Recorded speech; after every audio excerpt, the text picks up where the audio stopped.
పచ్చిగడ్డి ఇదంతా బెండ చెట్ల కొయ్యడం పూర్తి అయిపోయింది కదా? Very good. ఇప్పుడు చూడు ఎంత స్వచ్ఛంగా ఉందో.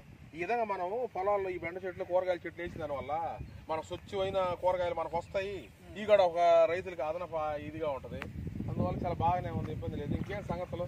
ఏందన్నా మనం నారా చేసే రోజులు అయింది కదా, ఇంకా పిండి ముందు కొట్టలేకపోతున్నాం మనం. అవునయ్యా, ఇది మాత్రం కరెక్ట్. ఇంత ముందు రోజుల్లో అయితే మనం నారా చేసిన పాటు 2 రోజుల నుంచి చల్లుకునేవాళ్ళం. ఈ ఏదైనా సమాజంలో వాతావరణం అతివృష్టి అనావృష్టి అంటారు. ఇంత ముందు రోజుల్లో వర్షాలు లేక ఇబ్బందులు పడతా నీళ్లు లేవు అంటున్నావు. ఇప్పుడు నీళ్లు ఓవర్ అయిపోయి వరుసగా 4 రోజుల నుంచి ఒకటే వానలు. దానికి పిండి చల్లుకోవాలన్నా చల్లలేకపోతున్నాం, మందు చల్లాలన్నా చల్లలేకపోతున్నాం.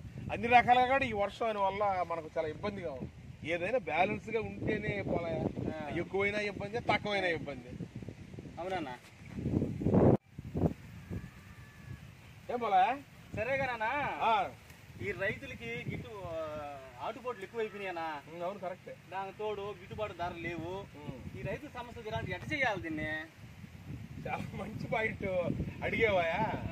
రైతులు ఆటుపోట్లు ఈ ఖర్చులు విపరీతంగా మారిపోవడం జరిగింది. ఆడ ఒడ్లు రేట్లు చూస్తే ఈ వర్షాల మీద వాళ్ళు నీళ్ళు కొనేవాళ్ళు వాళ్ళు పక్క తగ్గించేస్తుంటారు.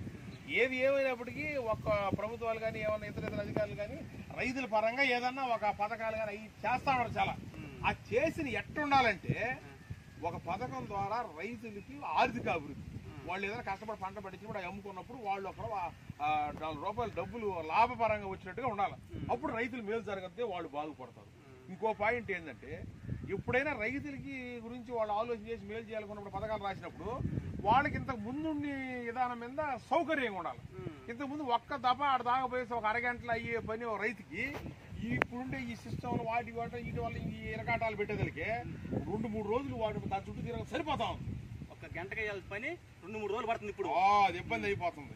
అందువల్ల ఆలోచన చేసి వాళ్ళు కూడా రైతులకి మనకి ఏం చేస్తే సౌకర్యంగా ఉంటది ఏందని చెప్పి వాళ్ళు రైతు స్థానంలో ఉంటే ఎలా ఉంటుందని ఆలోచన చేసి ఆ విధంగా రైతుకి కొన్ని మార్పులు చేర్పులు చెప్తే కొంచెం మేలు జరగద్దు రైతుకి.